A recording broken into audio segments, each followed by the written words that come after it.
All right, what's going on, boys? Welcome back to another video. Now, in today's video, we're going to go over the 4-3-3, fourth variation. You're seeing this to become a lot more common. A lot of the professional players are using it, and it's known to have the 4-2-3-1 or 4-2-1-3 layout, should I say, rather.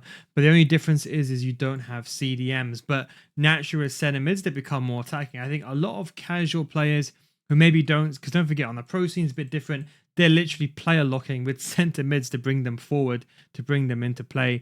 So I'll be honest, I would say this is a bit more of a, okay, those players are going to have a bit more AI movement, and you don't have to do a lot of L1 triggers and player locks in the midfield, okay? So we're going to start with a striker. For a singular striker, I probably always recommend advanced forward. I only say poacher as a singular striker if you're always playing that style that first time through, which I know not everyone is playing. But we've got advanced forward.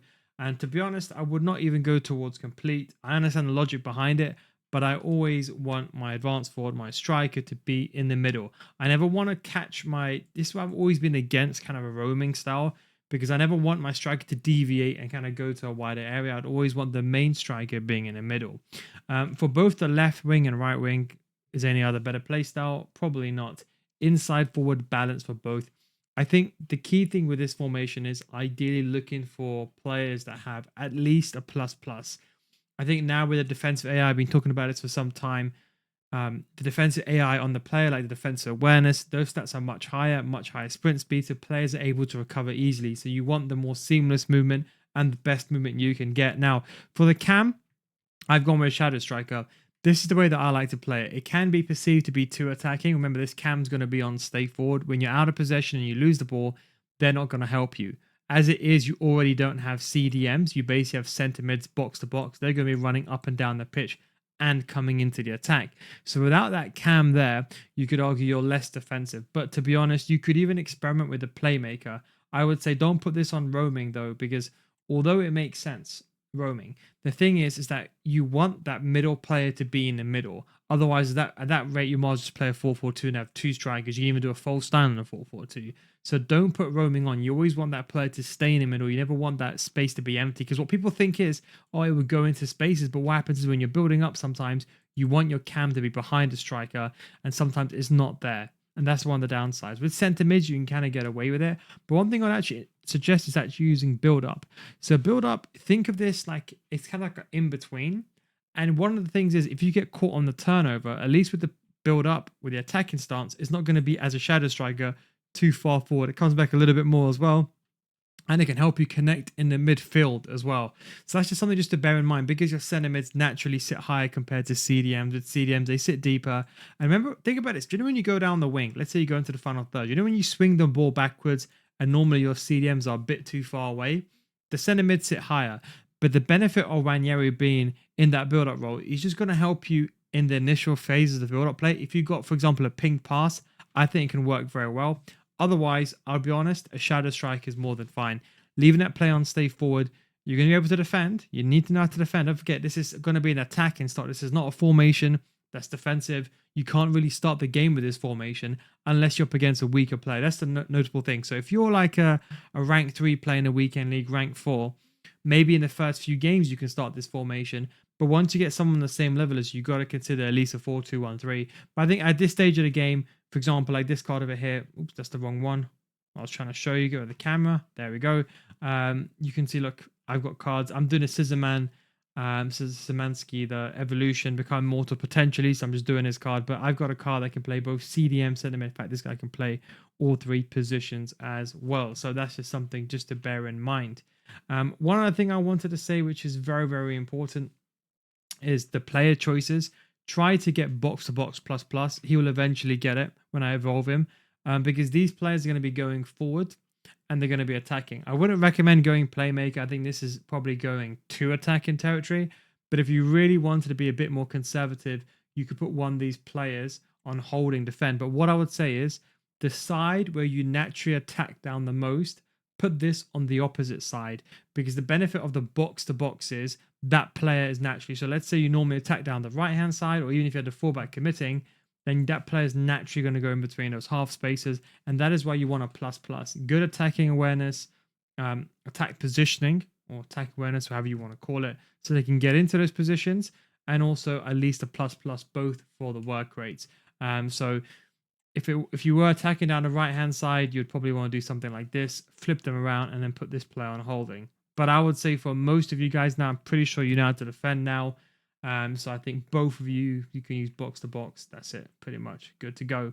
Both defenders and defender defend. You see, I really rarely deviate away from this unless it's a specific style like a 5-2-1-2 replica. Goalkeeper and goalkeeper defend. For both the left back and the right back, I left them unbalanced. I think the key thing is they provide the support going forward. Ignore Gwyn. I'm just doing her evolution. You know that evolution, the one that expired a few days ago, the free one. I just chucked it. If you ever have an evolution that's expiring, just chuck someone in there. It's better to just chuck anyone in there than let it go wasted. But fullback plus plus kind of what you want ideally for the movement as well. You should be leaning a lot towards plus plus players, especially at this stage of the game. I would say is very, very important. So you ideally want to use this in combination with another formation. So let's say you use, for example, a 4-2-1-3. This would be the sister formation of the 4-2-1-3. The only difference, as you can see, is you have center mids instead of CDM. So if you like the 4-2-1-3, but you always want to become more attacking and make a center mids more involved in the attack, almost like the 4-4-2 with the center mids, they sit higher, they're more involved, then this is definitely a formation to go with as well. For counter attack, I think that's very, very important. Don't forget, you're not playing counter attack, you're just building up quickly in transitions, and you want those players to be making runs in behind going forward, especially with the plus plus already. Let them force the runs. I think, especially with center mids, I think that's where the counter attack really does help as well. And then for the build up style, you can go with high. So I wouldn't probably, I think, going aggressive with this formation. Although maybe you could argue you can do the similar thing on a 4-4-2, I think for most people it's probably going to be a bit too aggressive. I would say just go for a conservative. You can literally just go on a 70. You can literally go from anywhere from, I'll be honest, literally if you wanted to and close your eyes, you chose anywhere from 61 all the way up to 91. Literally close your eyes. You choose any, no one's going, I'm telling you, no one knows the difference, yeah, between this and this. Unless you really know what you're looking for, hardly anyone knows the difference between those numbers. So if you just want to keep it just to make it easier, you can always put it on 70 and you can always adjust. So let's say you find 70 a bit too high, you can always adjust it in tens. That's what I say, adjust it in 10. So you can put it to 61. If you find, for example, 70 is a bit too deep, you want to be a bit more aggressive, you can always adjust it. But because you're probably going to be using a high depth, we know that's the meta right now. That's the way to go. What you can do, unfortunately, with CDMs, you can't use anything funky. So you can't, for example, do that player ended up coming back as a center back, where you could with like a CDM, you could put them as a half center back, whether it's squad. I forgot the exact name.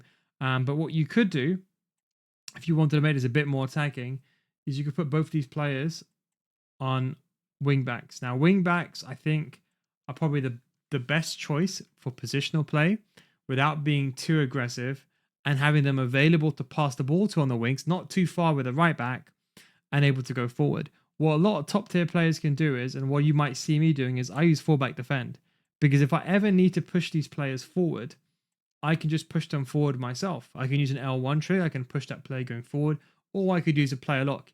And that is why I would say with one extreme you have fullback defend and you have the wing back. Let's ignore attacking wing back. But that's why the fullbacks unbalanced, I think they're pretty decent. The main thing with fullbacks balance, I think the main benefit, and let's ignore the attacking stance here. The main benefit of fullback balance is when you go forward, they only commit up to like around about this region over here. They don't really go beyond this region over here. They're basically staying in this region. And the key benefit is when you lose the ball, they transition back to create the back four immediately. So if you're up against a 4-4-2, you don't get outnumbered. I think with, for example, a wing back, someone can play a through ball in between the half space, in between the lines, the first time through ball, and these players won't be able to recover back in time. So, of course, sprint speed is important, but that's why fullback balance is kind of the happy medium. You're not being too attacking as a wing back, or an attacking wing back just goes forward all the time, but you're not being so safe as fullback defender where they always sit back. You have a bit of a middle point where they're still going to provide support, but they're not going to commit too far forward. Because don't forget, you've already got these players cutting inside. You've got these players running as well. And then if you want to, you can always trigger that play and push that fullback going forward even more as well. Something just to bear in mind. Anyway, so hope you enjoyed this video. No rank 1 tactics this week. We're going to go focus on rank 1 tactics next week. This whole week, we're going to upload a lot of formation videos. Formation videos that I've probably not released yet. Things that didn't make the cut, or maybe ones that I've just kept. I just kind of put them on the back burner because other formations kind of took precedent over it. Thanks for watching. Don't forget, if you want to get better FC, patreon.com/no guides. Got the whole Division 10 to Elite Division series, every single video. That's all my Patreon. You can watch that in the library of videos. Patreon.com/no guides. I get about after 1 month. We'll refund your money. No guides guarantee. Thanks for watching. Catch you next time. Peace.